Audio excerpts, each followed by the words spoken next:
Qashqadaryo viloyatida yashagan 2 kishi gemorragik bezgak kasalligi tufayli vafot etdi.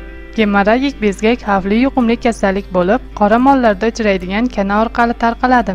Xabarda aytilishicha, Qashqadaryo viloyati Qarshi tumanidagi Xonobod qishlog'ida yashagan 47 yoshli ayol va 16 yoshli o'smir yigit xavfli yuqumli kasallik tufayli vafot etdi. Qashqadaryo viloyati Davlat sanitariya epidemiologik nazorat markazi xodimi ma'lumotiga ko'ra, ushbu holatdan so'ng maxsus shtab tuzilib, mahalliy aholi to'liq tekshirilmoqda.